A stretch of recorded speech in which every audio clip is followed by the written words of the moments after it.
The bell above the convenience store door rang softly as Daniel stepped inside, the cold air brushing against his tired face. It was nearly midnight, the kind of hour when the world felt quieter and heavier at the same time. He balanced a small basket in one hand while his 6-year-old son slept against his shoulder, breathing slow and warm, completely unaware of how fragile their life felt lately. Daniel hadn't planned to stop here, but the fridge at home was empty except for half a carton of milk and an expired yogurt. As he walked toward the counter, he noticed the cashier, a young woman with dark circles under her eyes, struggling to scan items. Her hands were shaking so badly that the barcode reader beeped in protest. Daniel slowed his steps, watching quietly, something in his chest tightening for reasons he couldn't explain. Daniel knew exhaustion when he saw it. Single fatherhood had carved that knowledge into his bones. Every tremor in her fingers reminded him of mornings when he could barely hold a spoon after working double shifts and staying up all night with a feverish child.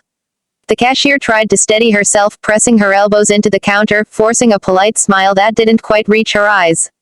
Customers behind Daniel sighed impatiently, but he didn't turn around. He was too focused on the way her lips trembled, the way she swallowed hard as if holding back something much heavier than fatigue. For a moment, Daniel considered saying nothing. People didn't like being noticed when they were barely holding themselves together.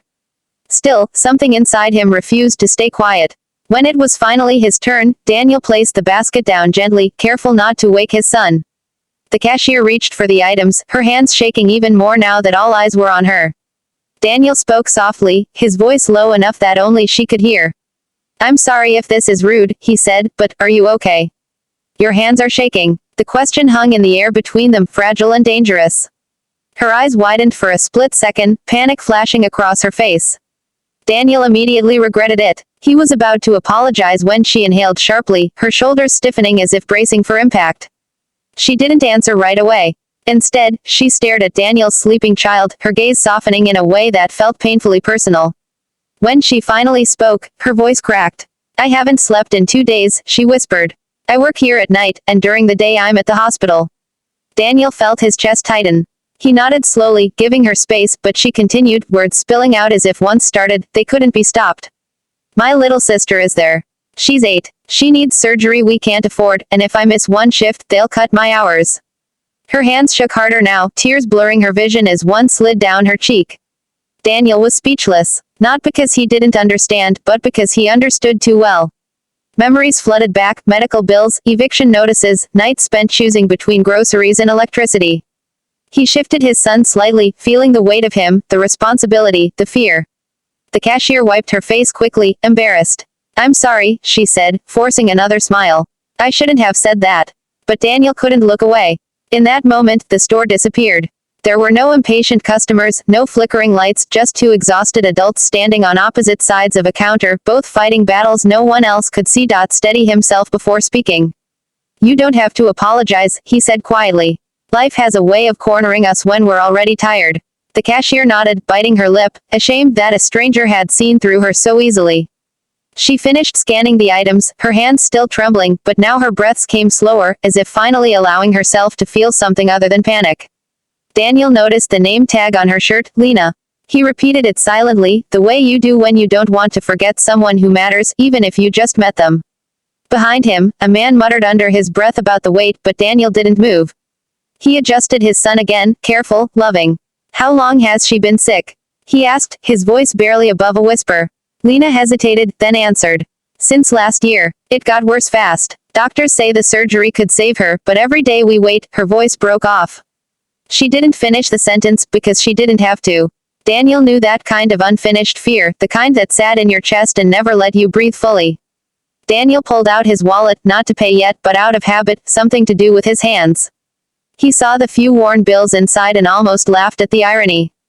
He wasn't rich. He wasn't even stable. There were days he skipped meals so his son wouldn't notice how thin their budget was stretched. Still, he felt something rise inside him, something stubborn and dangerous, something that whispered that surviving alone was overrated. "You know," he said slowly, "I used to think asking for help meant failing. Took me years to realize it just meant being human." Lena looked at him then, really looked at him, and for the first time since he walked in, she met his eyes without flinching. "It doesn't feel human," she said. "It feels humiliating." Daniel nodded. "Yeah," he replied. "It does. Until someone reminds you that you're not invisible." The words settled between them, heavy but warm. For a brief moment, Lena's shaking eased. Not because her problems were solved, but because someone had acknowledged them without pity or judgment. Daniel paid for the groceries and turned to leave, but something stopped him. He reached into his pocket and pulled out a small, folded piece of paper. Scribbling quickly, he handed it to her. "This is my number," he said. "I don't know how I can help yet, but I know how it feels to feel alone. If you ever need someone to talk to, really talk to, call me." Lena stared at the paper as if it were something fragile and priceless. Her hands shook again, but this time, it was different. Daniel walked out into the night, the door chiming softly behind him, but he didn't feel the cold the way he had when he entered. His son stirred slightly, nestling closer, and Daniel paused under the flickering streetlight to look at him. Inside the store, Lena unfolded the paper again and again, as if the name and number might disappear if she stopped looking. No one had ever offered her help without conditions, without questions, without expecting something in return. Her hands were still shaking, but now they trembled with something unfamiliar, hope mixed with fear, because hope had a way of hurting when it didn't last. Days passed. Daniel didn't expect a call, and Lena didn't plan to make one.